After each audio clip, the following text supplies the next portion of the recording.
It's a new day in Windhelm. The Stormcloaks are gone, and so is their prejudice. You have no idea. Did you know it was his decree that forbade the Argonians from living inside the city walls? I hope in his next life he's reborn as an Argonian forced to live in a slum because of some bigoted Nord dictator. I'm joking, of course, but I'm a lot happier seeing the Empire running things in Windhelm. When Ulfric was killed, justice was done. That might sound harsh, but it's how I feel. Yes, markedly so. Ulfric and his Stormcloaks made no secret of their disdain for the Dark Elves. In fact, they didn't seem to care much for anyone who wasn't a Nord. The folk of the Empire have always had a more cosmopolitan view of the world, so I'm glad to see them in charge. That's right. Whether or not I'm interested. In some ways, yes, but there is often opportunity in chaos. When a new government takes charge, records can be lost, taxes can be forgotten, and laws aren't always enforced. The new guards are often too busy learning their responsibilities to notice a few smuggled goods or minor robberies. Not that I'd ever get involved in any of those kinds of things, of course. We made the most amazing leaks. Well, not yet. The Empire hasn't been in charge for that long. Real change takes time. She was so... Still, having a just and honorable man like Brunwolf in charge can only be an improvement. Unlike Ulfric, Brunwolf has shown a great willingness to work with the other races and make us feel more at home here. For the first time in a long while, I truly believe that there are brighter days ahead. I'm sorry I lost... Ulfric was a true hero of Skyrim. He will be missed. I have a little of everything You.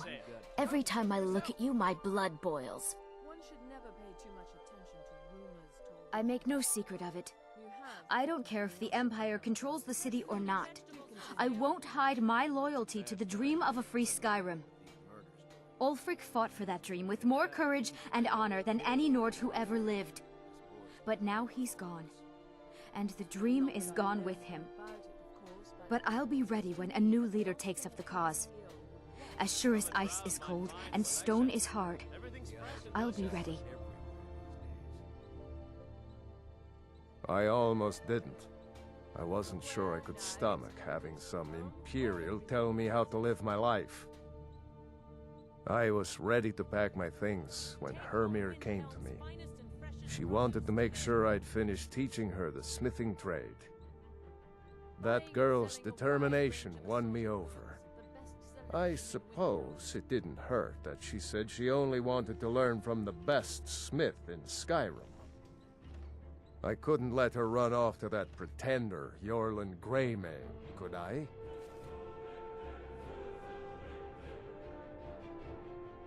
Aye, that I do. I ain't saying he was perfect, but he knew what it meant to be a Nord. The Empire's always taken us for granted. Nords died by the thousands in the Great War. And what did the Empire do? They outlawed the worship of Talos, Skyrim's most beloved son. Huh, there's thanks for you. I guess what I'm saying is, Ulfric stood up for us, and for all Skyrim. So who's gonna stand up for us now? Serving as steward to Ulfric Stormcloak was a great honor, but I don't miss his temper. I don't like talking to someone who holds their honor so cheaply. I don't care that we lost. I'm just glad the war is over. Ulfric Stormcloak was a true hero of Skyrim. He stood up to the Thalmor and refused to turn his back on Talos. I don't care what the Imperials say. When Ulfric Stormcloak died, one of Skyrim's greatest heroes was lost. Now at last, the Thalmor will get their way. The worship of Talos will finally be stamped out. Or so they think. Those true sons and daughters of Skyrim will never cease to worship mighty Talos. If we cannot do so in our temples, we will do so in our hearts. Oblivion, take the Thalmor. I'll never give up Talos, not even if it means my life. Let them come and make me a martyr. With Ulfric dead and the Stormcloaks gone, Who will have the courage to champion the cause of Talos? I've spent my life serving Talos. I don't plan to stop now, no matter what the Empire says. Talos created the Empire. You'd think they'd show him more respect. Someday all of Skyrim will worship Talos openly, as we do here. Being in exile is the most humiliating thing I've experienced in my life. I killed scores of the Empire's men before I was forced to surrender. The only reason I stopped fighting was a plea from Layla. Otherwise, I would have fought to the death. Need something? I hope the Wilds claim you one of these days. I'm afraid my days as the Steward of Riften has come to an end. The Imperials now control Riften, and have placed Maven Blackbriar on the Jarl's throne. Perhaps the Stormcloaks might rally to take back Riften one day. Only time will tell. In honor of your service in battle, I am hereby granting you permission to purchase property in Riften. Talk to my steward if you're interested. The throne suits me, don't you think? My title is just a formality. I've always been in charge around here. Jarl Maven Blackbriar has a pleasant sound to it, wouldn't you say?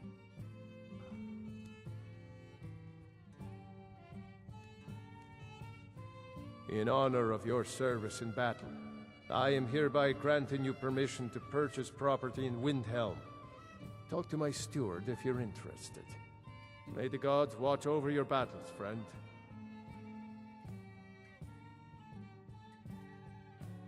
Every day is a struggle. But a Nord doesn't back down from a fight when the cause is honorable. I just wish things were simpler. In my days as a soldier, I knew who the enemy was, and how to defeat him. Unfortunately, a sword can't repair damaged buildings, feed hungry people, or undo years of prejudice.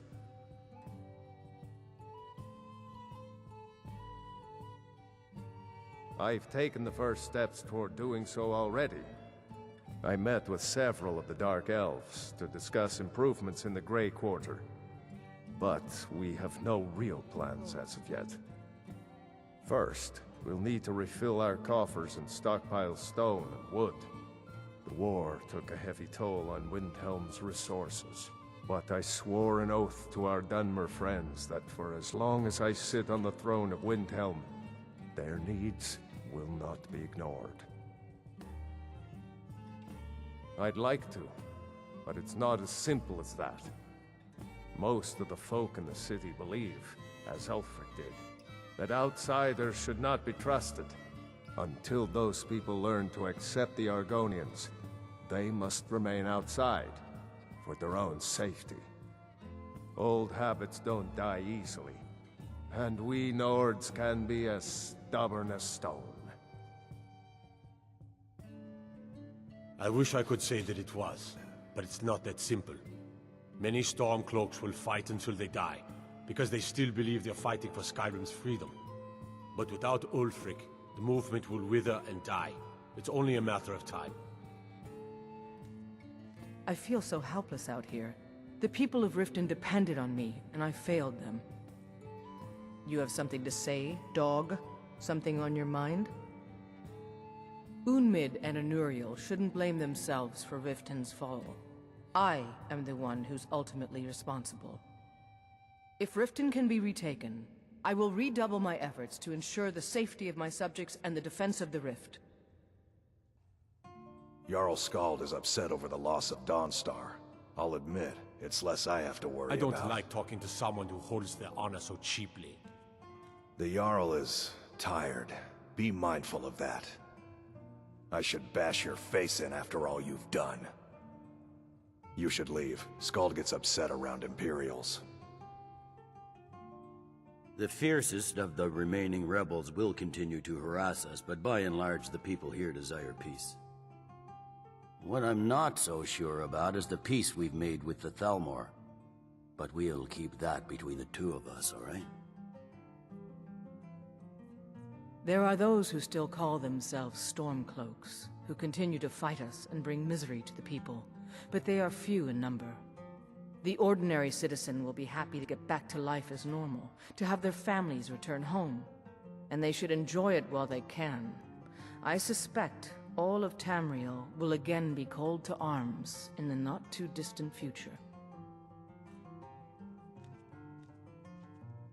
Turns out who runs Winterhold doesn't change much.